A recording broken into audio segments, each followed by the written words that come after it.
কেন আপনার দোয়া কবুল হচ্ছে না? আপনি দোয়াতে এই ভুলগুলো করছেন না তো? এবং কোন দোয়া ফিরিয়ে দেওয়া হয় না? আজকের ভিডিওতে আমরা বিস্তারিত জানবো ইনশাআল্লাহ।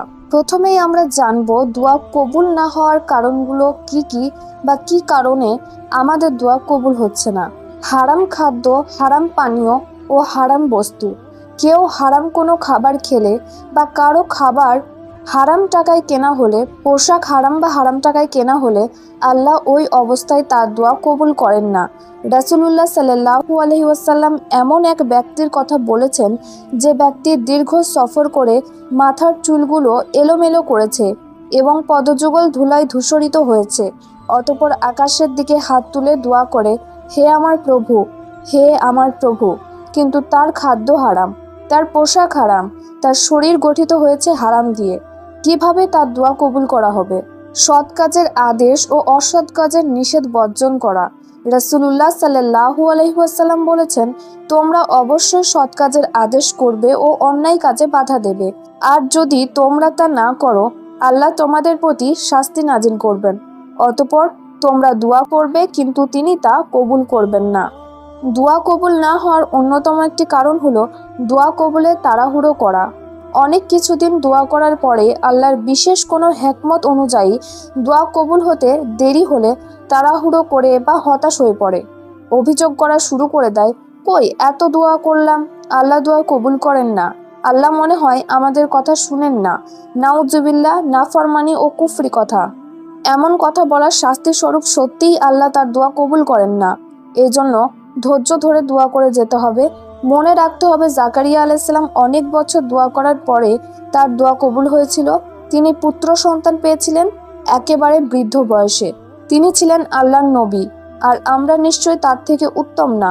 এজন্য অবস্থা যাই হোক ধৈর্য ধরতে হবে ও মৃত্যুর পূর্ব পর্যন্ত আল্লাহর কাছে আশা রেখে দোয়া করে যেতে হবে।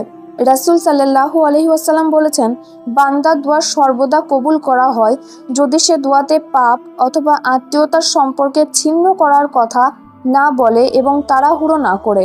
জিজ্ঞেস করা হলো, হে আল্লাহর রাসূল, তাড়াহুড়ো বলতে কি বোঝায়? তিনি বললেন, দোয়াতে তাড়াহুড়ো হলো প্রার্থনাকারী বলে, আমি তো দোয়া করলাম কিন্তু কবুল হতে দেখলাম না, ফলে সে নিরাশ হয় ও ক্লান্ত হয়ে দোয়া করা ছেড়ে দেয়। দোয়াতে এ ধরনের তাড়াহুড়ো করা আল্লাহ অপছন্দ করেন। যেমন তিনি বলেছেন, আর মানুষ অকল্যাণের দোয়া করে যেভাবে সে কল্যাণের দোয়া করে, তবে মানুষ তো অতিমাত্রায় তড়া প্রিয়। আল ইসরা আয়াত 11। তবে দোয়ার ভিতরে এ কথা বলা নিষেধ নয় যে, হে আল্লাহ, এটা আমাকে খুব তাড়াতাড়ি দিয়ে দাও। দোয়াতে তাড়াহুড়ো করার অর্থ হলো দোয়া করে কেন এখনো দোয়া কবুল হলো না এমন ভাবনা নিয়ে ক্লান্ত হয়ে দোয়া করা ছেড়ে দেওয়া। দোয়া কবুল না হওয়ার অন্যতম আরেকটি কারণ হলো অন্তরের উদাসীনতা। মুখে দোয়া করে আর যদি দোয়ার প্রতি অন্তর উদাসীন থাকে তাহলে দোয়া কবুল হয় না। অর্থাৎ যে দোয়া করে সে শুধু মুখে মুখে দোয়া করে, কিন্তু দোয়া কবুল হবে এমন দৃঢ় আশা, বিশ্বাস বা আল্লাহর প্রতি আস্থা নাই। নাউজুবিল্লাহ। যেমন হাদিসে এসেছে, রাসূল সাল্লাল্লাহু আলাইহি ওয়াসাল্লাম বলেছেন, দোয়া কবুল হবে এই দৃঢ় বিশ্বাস রেখে তোমরা দোয়া করবে এবং জেনে রাখো আল্লাহ কোনো উদাসীন অন্তরের প্রার্থনা কবুল করেন না। তিরমিজি, হাকিম, হাদিস সহিহ, সিলসিলা সহিহা, হাদিস নাম্বার 594। অতএব দোয়ায় যা কিছু বলা হবে তার প্রতি অন্তরের একনিষ্ঠ ভাব থাকতে হবে। মুখে যা বলা হলো মন তার কিছুই বুঝলো না, আবার অন্তর বুঝলো ঠিকই কিন্তু তার কথার প্রতি একাগ্রতা ছিল না, মনে ছিল অন্য চিন্তা ভাবনা, তাহলে এ দোয়াকে বলা হবে উদাসীন অন্তরের প্রার্থনা, যা আল্লাহ কবুল করেন না। কিছু চারিত্রিক ত্রুটির কারণেও দোয়া কবুল করা হয় না। যেমন রাসূল সাল্লাল্লাহু আলাইহি ওয়াসাল্লাম বলেছেন, 3 ব্যক্তি এমন যে তাদের দোয়া কবুল করা হয় না। 1, যে ব্যক্তির অধীনে দুশ্চরিত্রা নারী আছে কিন্তু সে তাকে তালাক দেয় না। 2, যে ব্যক্তি অন্য লোকের কাছে তার পাওনা আছে কিন্তু সে তার সাক্ষী রাখেনি। 3, যে ব্যক্তি নির্বোধ ব্যক্তিকে সম্পদ দিয়ে দেয় অথচ আল্লাহ বলেন, তোমরা নির্বোধ লোকদেরকে তোমাদের সম্পদ দিও না। হাকিম ও তাহাবি, হাদিস সহিহুল জামি, হাদিস নাম্বার 3075। এবার জানবো কি করলে আপনার সব দোয়া কবুল হবে। দুনিয়া বা আখিরাতের কোনো চাওয়া যখন আপনার জন্য অনেক জরুরি হয়ে পড়বে, তখন এই কৌশলগুলি অবলম্বন করবেন। এতেই আল্লাহ সুবহানাহু ওয়া তাআলা আমাদের ফরিয়াদ শুনবেন বলে প্রমাণ পাই ইনশাআল্লাহ। অন্তত দুনিয়াবি বিষয়ে আর আখিরাতের ফলাফল তো আমরা মিলিয়ে দেখতে পারবো পরকালে ইনশাআল্লাহ, যখন আমাদের প্রতিফল দেওয়া হবে। একজন সামান্য মানুষের কাছে 5 থেকে 7 বার চাইলে সেও না বলতে লজ্জা পায়, আর আমার মহান রব যিনি সবচেয়ে বড় দাতা তার কাছে চাইবো আর তিনি ফিরিয়ে দেবেন, এটা হতে পারে না, এমন বিশ্বাস রেখে দোয়া চালিয়ে যাওয়া। নবী সাল্লাল্লাহু আলাইহি ওয়াসাল্লাম বলেছেন, আল্লাহ তাআলা বলেন, আমার বান্দা আমার প্রতি যেমন ধারণা করে আমি তেমন। সহিহ বুখারী, সহিহ মুসলিম, হাদিস নাম্বার 7405 এবং 4675। আবু হুরাইরা রাদিয়াল্লাহু আনহু এর হাদিসে এসেছে, তোমরা দোয়া কবুল হওয়ার দৃঢ় বিশ্বাস নিয়ে আল্লাহর কাছে দোয়া করো। তাই যে ব্যক্তি আল্লাহর প্রতি ভালো ধারণা পোষণ করে, আল্লাহ তার উপর প্রভূত কল্যাণ ঢেলে দেন, তাকে উত্তম অনুগ্রহে ভূষিত করেন, উত্তম অনুকম্পা ও দান তার উপরে ছড়িয়ে দেন। আযান ও ইকামতের মধ্যবর্তী সময়ে দোয়া করা। রাসূলুল্লাহ সাল্লাল্লাহু আলাইহি ওয়াসাল্লাম বলেছেন, আযান ও ইকামতের মধ্যবর্তী সময়ে দোয়া ফেরত দেওয়া হয় না, সুতরাং তোমরা দোয়া করো, অর্থাৎ আজান হওয়ার পর মসজিদে সলাত আরম্ভ হওয়ার আগে পর্যন্ত।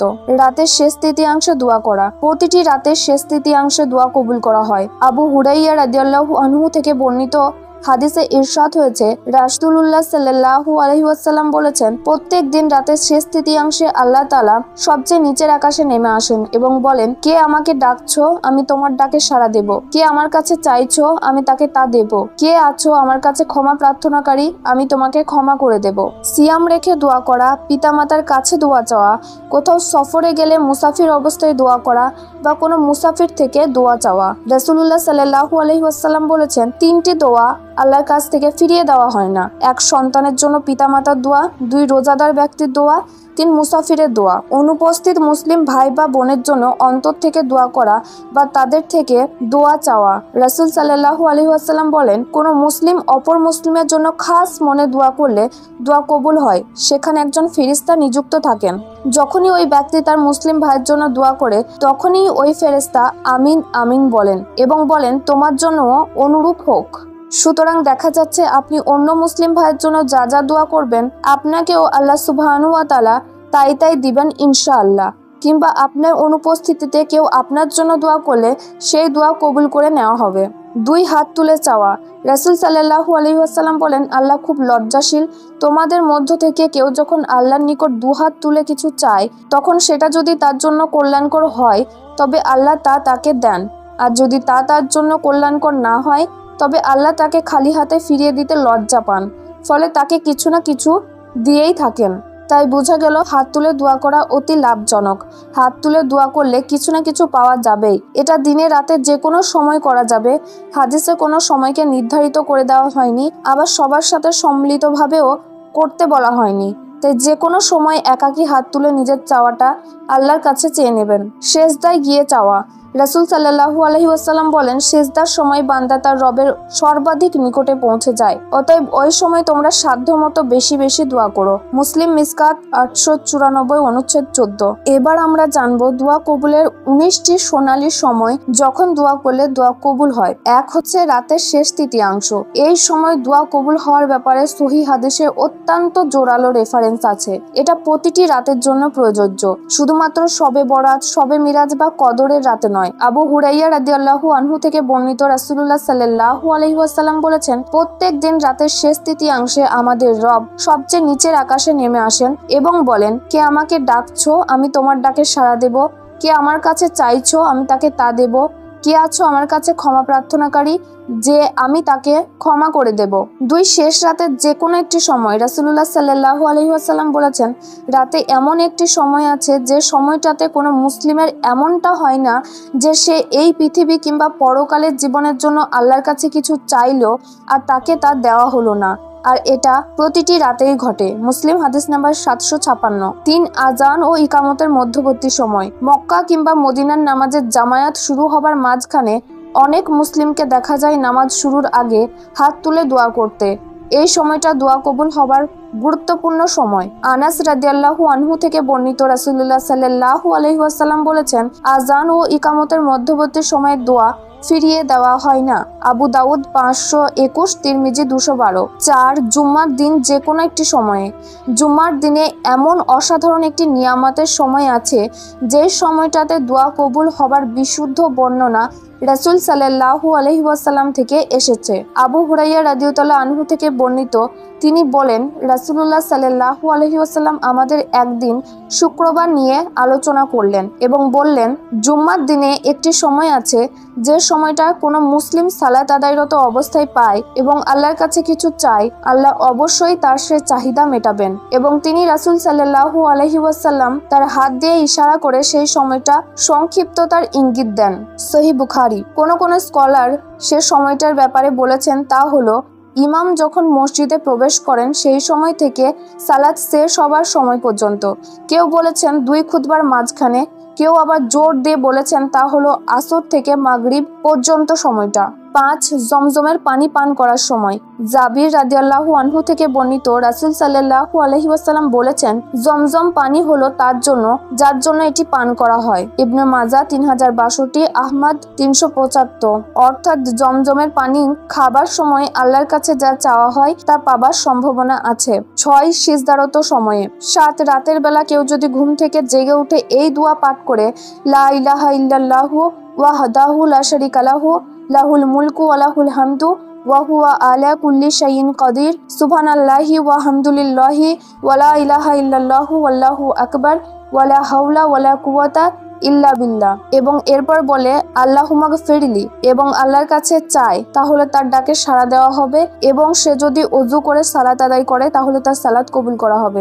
8 হচ্ছে ফরজ সালাতের পরের সময়টাতে দোয়া করলে দোয়া কবুল হয়। কদরের রাতে দোয়া করলে দোয়া কবুল হয়। বৃষ্টি হবার সময় রাসূল সাল্লাল্লাহু আলাইহি ওয়াসাল্লাম বলেছেন 2 সময়ে দোয়া ফেরানো হয় না, আজানের সময় দোয়া আর বৃষ্টি পড়ার সময়কার দোয়া।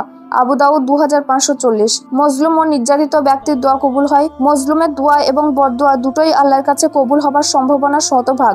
রাসূল সাল্লাল্লাহু আলাইহি ওয়াসাল্লাম মুয়াজকে বলেছেন, মজলুমের দোয়া থেকে সবসময় সতর্ক থেকো, কেননা মজলুমের দোয়া ও আল্লাহর মধ্যে কোনো পর্দা বা আশ্রয় থাকে না। মুসাফিরের দোয়া, আরাফাতের দিনের দোয়া। রাসূল সাল্লাল্লাহু আলাইহি ওয়াসাল্লাম বলেছেন, দোয়ার ভেতর শ্রেষ্ঠ হলো আরাফাতের দিনের দোয়া। জিহাদের মাঠে শত্রু মুখোমুখি হবার সময় যদি দোয়া করে সেই দোয়া কবুল হয়। রাসূল সাল্লাল্লাহু আলাইহি ওয়াসাল্লাম বলেছেন, 2টি দোয়া কখনো ফিরিয়ে দেওয়া হয় না অথবা খুবই কম ফিরিয়ে দেওয়া হয়, আজানের সময়কার দোয়া আর সেই ভয়ঙ্কর সময়কার দোয়া যখন 2টি বাহিনী পরস্পর মুখোমুখি হয়। আবু দাউদ 2540, ইবনে মাজাহ। জিলহজ মাসের প্রথম 10 দিন। রাসূলুল্লাহ সাল্লাল্লাহু আলাইহি ওয়াসাল্লাম বলেছেন, জিলহজ মাসের প্রথম 10 দিন ছাড়া আর এমন কোনো দিন নেই যে সময়ের সৎ কাজ আল্লাহর কাছে তার চেয়ে বেশি প্রিয়। সহিহ বুখারী, হাদিস নম্বর 969। রোজাদার ব্যক্তির ইফতারের সময়কার দোয়া কবুল হয়। অসুস্থ ব্যক্তিকে দেখতে যাবার পর সেই ব্যক্তির দোয়া কবুল হয়। রাসূল সাল্লাল্লাহু আলাইহি ওয়াসাল্লাম বলেছেন, যখন তোমরা কোনো অসুস্থ ব্যক্তিকে দেখতে যাও তখন ভালো কথা বলো, ভালো কিছু চাও, কেননা তোমরা তখন যাই বলো তার সাথে সাথে ফেরেশতারা আমিন বলে।